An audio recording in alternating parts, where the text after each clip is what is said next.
All right, today I'm gonna show you guys how to fix a hose. These things are getting pretty expensive, so I'm gonna see if I can do a quick repair. We'll see how long it lasts. But this is the cut from being hit by the mower. Let me turn it on and show you guys what this has resulted in.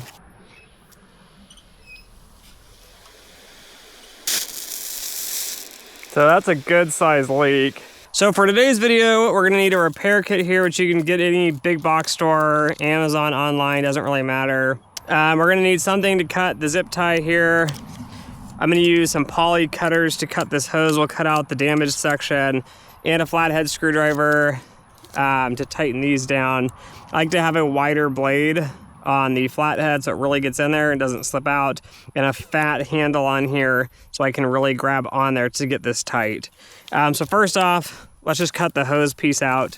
You wanna make sure that you cut out past the slit, because if you cut too close to it and there's a little bit of a tear, it'll keep going and it'll spread down the hose. So we're gonna cut right here. And you get a nice clean cut with these poly cutters. And then we're gonna come a little bit further down here, past all the damage. And we're gonna get that part out. And then next we're gonna open up this. I didn't do that first, so we don't lose these parts.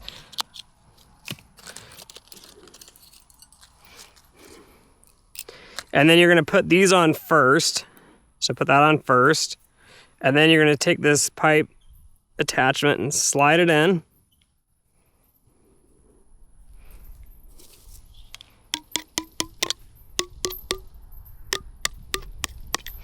So you can use something like this, or a hammer or mallet to tap that in so it's flush.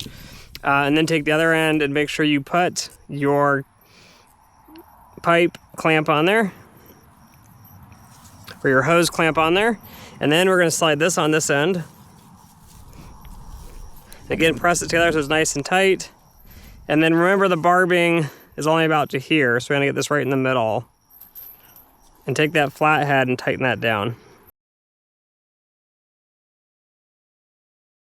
Again, be careful you don't slip with the screwdriver. You can use a ratchet, since this is a hex head, and I think it's like a 6mm, maybe an 8mm, but it's something really tiny and small. And really crank that down there. And then just do the other side real quick. Make sure it's all seated and these are all tight together. Now I will note the downside of this is that these will catch when I drag this. So be aware of that. It's not going to be nice and smooth like a new hose. And now we turn that on. You can see we've got no leak here. So that's good. And you can see over here the water is actually going, because I've got it watering